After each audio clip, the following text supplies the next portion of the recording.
तो hi everyone, स्वागत है फिर से आप सभी के आपके अपने चैनल सरकारी अपडेट पॉइंट में। दोस्तों, अगर आप बिहार के स्थायी निवासी हैं तो आप सभी के लिए बिहार में आंगनबाड़ी विभाग की तरफ से नई भर्ती निकल करके आ चुकी है। जहां पे बात करें फ्रेंड्स, अगर आपने केवल 10वीं और 12वीं पास किया है तो आप सभी लोग इस फॉर्म के लिए अप्लाई कर सकते हैं। दोस्तों, अगर बात करें तो सबसे बड़ी बात है इसमें कि आवेदन फॉर्म भरना स्टार्टिंग हो चुका है। अगर आप इसके लिए योग्य है तो आपको इसमें फॉर्म जरूर से अप्लाई करना चाहिए, क्योंकि बात करें फ्रेंड्स तो इसमें आपको कोई भी किसी भी तरीके का आपसे यहाँ पे कोई भी परीक्षाएं यहाँ पे आपको नहीं ली जाती है, बल्कि केवल और केवल 10वीं और 12वीं के जो भी आपके पास अंक रहते हैं उसके मेरिट के अकॉर्डिंग आपको यहाँ पे सिलेक्शन किया जाता है। दोस्तों, यह बिना परीक्षा वाली आपको सीधी भर्ती देखने को मिलती है। जहां पे बात करें फ्रेंड्स तो केवल और केवल इसमें महिलाएं पात्र ही यहां पे योग्य होती है, क्योंकि बात करें फ्रेंड्स तो केवल और केवल जो भी यहां पे आपको आंगनबाड़ी विभाग में जो वैकेंसी आपको रिलीज किया जाता है वो महिलाओं के लिए ही वैकेंसी होती है। यह मेल कैटेगरी वालों के लिए यह वैकेंसी नहीं होने वाली है। अगर आप मेल है तो आप अपने बीवी के लिए या फिर पत्नी के लिए या फिर बहन के लिए किसी भी के लिए आप इस वीडियो को वॉच कर सकते हैं और उनको जाकर के बता सकते हैं कि यहाँ पे यह वैकेंसी निकाली गई है। अगर आप इसके लिए योग्य है तो आप फॉर्म भर सकते हैं। अगर आप मेल है तो देख सकते हैं, अन्यथा यह वैकेंसी मेल कैटेगरी वालों के लिए नहीं होगी या पुरुष कैटेगरी वालों के लिए नहीं है। तो चलिए दोस्तों, बिना टाइम को वेस्ट किए हुए सारी इंफॉर्मेशन को लाइन बाय लाइन समझते हैं बिना किसी टाइम को गवाए हुए।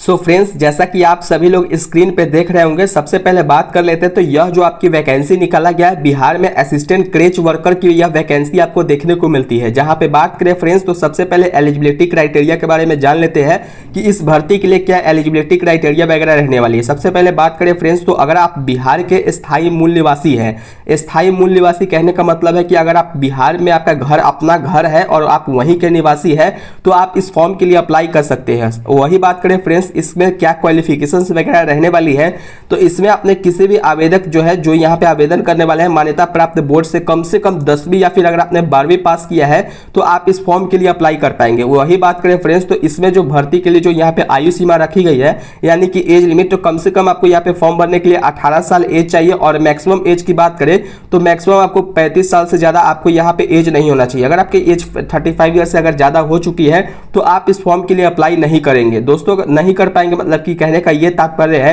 एंड फ्रेंड्स, बात करें तो जो भी यहाँ पे डॉक्यूमेंट लगने वाली है बिहार असिस्टेंट क्रेच वर्कर के लिए, तो वो मैं आपको बता देना चाहता हूं। सबसे पहले आपको कौन कौन से डॉक्यूमेंट्स लगेंगे, तो सबसे पहले आपके पास आधार कार्ड होना जरूरी है। आधार कार्ड अगर आपके पास नहीं है तो आप किसी भी बिहार में या फिर कहीं भी कोई भी फॉर्म अप्लाई होता है तो आप वहां पे अप्लाई नहीं कर सकते हैं।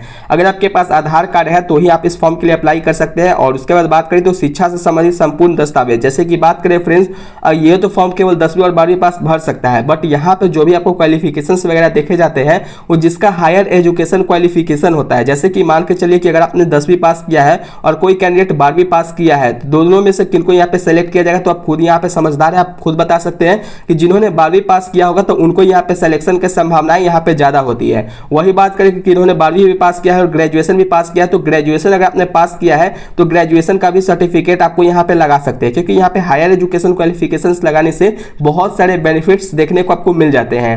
एंड फ्रेंड्स, बात करें तो यहाँ पे आपको निवास प्रमाण पत्र लगने वाली है, यानी कि रेसिडेंशियल सर्टिफिकेट लगेगा कि आप बिहार राज्य के स्थायी निवासी है या नहीं है। हो सकता है कि बहुत सारे कैंडिडेट ऐसे भी आते हैं जो डायरेक्टली कहीं से भी मान के चले कि कोई अदर स्टेट से वगैरह से आता है और यहाँ बिहार का रेसिडेंशियल सर्टिफिकेट उनके पास नहीं होता या फिर कोई भी नकली सर्टिफिकेट वगैरह लगा देते हैं तो उनका यहाँ पे फॉर्म रिजेक्ट हो जाता है। तो इसलिए यहाँ पे निवास प्रमाण पत्र वगैरह मांगा जाता है।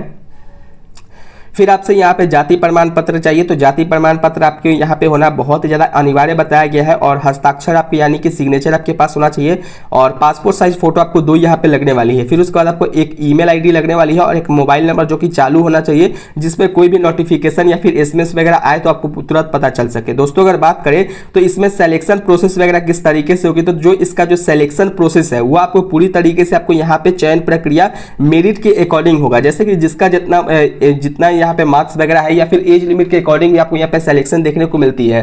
वही बात करें फ्रेंड्स, डॉक्यूमेंट वेरिफिकेशन उसके बाद आपको होगा और उसके बाद एक सिंपल इंटरव्यू होगा। तो इंटरव्यू में भी आपको कैसा इंटरव्यू होगा, तो सिंपली आपसे नाम पता पूछा जाएगा कि और वर्क वगैरह आप कैसे कर सकते हैं, यही सब आपसे यहाँ पे पूछा जाता है। कोई आपको ज्यादा यहाँ पे इंटरव्यू वगैरह में कोई क्वेश्चंस वगैरह जो है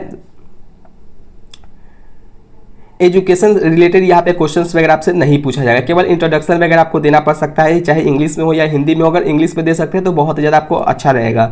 दोस्तों, अगर बात करें तो बिहार में असिस्टेंट क्रेच वर्कर की जो वैकेंसी कहाँ पे और कितनी वैकेंसी निकाला गया है वो भी आपको जान लेना बहुत ही ज़्यादा इंपॉर्टेंट है। जैसे कि बात करें तो यहाँ पे आपको आंगनबाड़ी सह क्रेच वर्कर का आपको यहाँ पे नाम दिया गया होगा और किस वार्ड में निकाला गया है वो भी आपको यहाँ पे नाम बताया गया है और कितनी कितनी वैकेंसी है। तो सारे वार्ड में अगर बात करें तो क्रेच वर्कर के लिए एक वैकेंसी होती है और सहायक क्रेच वर्कर के लिए आपको एक वैकेंसी है।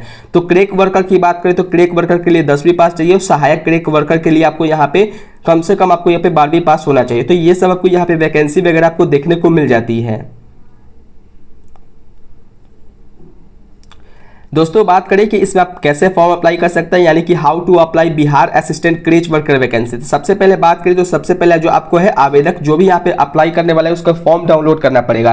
कैसे आप डाउनलोड कर सकते हैं वो भी मैं आपको आगे प्रोसेस बताऊंगा। उसके बाद जो भी फॉर्म जब आप यहाँ पे डाउनलोड कर लेंगे या फिर निकाल लेंगे तो उसके बाद आपको यहाँ पे किसी भी साइबर कैफे में जाएंगे तो एक प्रिंट आउट का मशीन होता है, तो वहां से आप बोलिएगा प्रिंट आउट मुझे करके इसमें दे देने के लिए, तो वो आपको प्रिंट आउट करके दे देगा। जैसे आप प्रिंट आउट कर लेते हैं तो आपको खुद से हैंड रिटन में यानी कि हाथ से लिख करके आपको फॉर्म भरना पड़ेगा। जिसमें अगर बात करें फ्रेंड्स तो आवेदन फॉर्म में जो भी आपके पास डॉक्यूमेंट वगैरह है या फिर जानकारी वगैरह है उसमें आपको फिलअप करना पड़ेगा। और इसमें आपको जो फॉर्म है ऑनलाइन तरीके से अप्लाई नहीं हो रहा है, पूरी तरीके से फॉर्म आपको ऑफलाइन तरीके से ही आपको देखने को मिलती है। दोस्तों अगर बात करें तो यहाँ पे विविध प्रपत्र में जो भी आप संबंधित जानकारी है सब बाल विकास परियोजना पदाधिकारी जो है उनके कार्यालय को निबंधित डाक के माध्यम से आप यहाँ पे फॉर्म अप्लाई कर सकते। सो फ्रेंड्स जैसा कि आप सभी लोग स्क्रीन पे देख रहे हैं, ये ऑफिशियल नोटिफिकेशन का पीडीएफ है जो कि समाहरणालय सिवान के द्वारा यह वैकेंसी को रिलीज किया गया है। दोस्तों अगर बात करें तो यह आईसीडीएस यानी कि सिवान की यह भर्ती होने वाली है और सिवान में बहुत सारी आपको यहाँ पे देखने को मिल जाएगा, जैसे कि वार्ड संख्या, आंगनबाड़ी सह क्रेच वर्कर का नाम यहाँ से आपको देखने को मिल जाएगी। तो ये आपको एक बार चेकआउट खुद से भी कर सकते हैं। और साथ ही में बात करें फ्रेंड्स तो इसमें आपको ध्यान रखना है कि इसमें जो सैलरी वगैरह होती है आपको यहाँ पे ज्यादा प्रोवाइड नहीं करवाई जाती है। जी हाँ दोस्तों, इसमें सैलरी क्यों ज्यादा यहाँ पे प्रोवाइड आपको यहाँ पे नहीं देखने को मिलती है।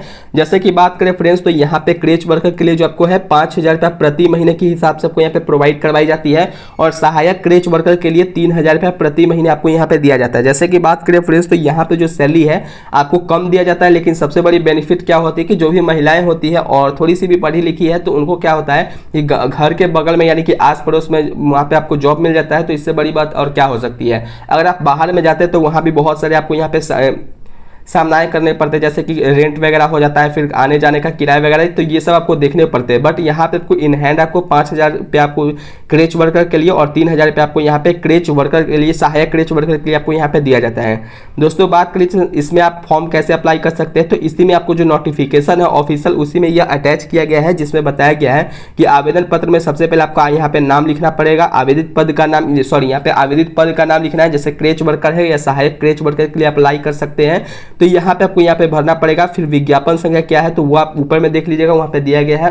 फिर भी मैं आपको बता देना चाहता हूँ 1/2026 शायद यहाँ पे था, फिर भी एक आइकन चेक कर लेता हूँ। तो 1/2026 आपको यहाँ पे विज्ञापन संख्या होने वाली है। दोस्तों बात करें तो इसमें आपको सबसे पहले क्या होगा तो यहाँ पे पासपोर्ट साइज फोटो वगैरह चिपकाना पड़ेगा और फिर आपको यहाँ पे जन्म तिथि क्या है, डेट ऑफ बर्थ क्या वो लिखना है, माता जी का नाम लिखना है, पिता या पति का नाम लिख सकते हैं, आधार कार्ड का नंबर यहाँ पे लिखना है, फिर आपका वार्ड संख्या कितना है वो भरना है, स्थायी आवास का पूरा पता जो कि जिला के नाम के साथ यहाँ पे होना अनिवार्य बताया गया है। दोस्तों अगर बात करें तो इसमें अगर आप फॉर्म भरने के लिए इंटरेस्टेड है एंड बात करें फ्रेंड्स अगर आपको कोई भी अगर पर्सनल जानकारी वगैरह चाहिए या फिर कोई भी पर्सनल क्वेरी अगर आपको करना है तो डायरेक्टली आप हमसे कांटेक्ट करके कर सकते हैं। बट जैसे ही आप हमसे कांटेक्ट करते हैं तो यह आपको फ्री ऑफ कॉस्ट नहीं होती है, इसके लिए आपको 49 रुपीज़ आपको पेड करना पड़ता है। जैसे कि बात करें फ्रेंड्स तो कोई भी आपको व्हाट्सअप वगैरह मैं आपको नंबर दूंगा, वहाँ पर अगर आप कॉन्टैक्ट कीजिएगा तो पहले आपको 49 रुपीज़ पेड करने के बाद चाहे वो फॉर्म PDF के लिए आपको यहाँ पे चाहिए या फिर कोई भी अन्य जानकारी के लिए चाहिए तो सर्विस फीस के रूप में आपको व्हाट्सएप पे जो होता है 49 रुपीज़ आपको पेड करना पड़ेगा।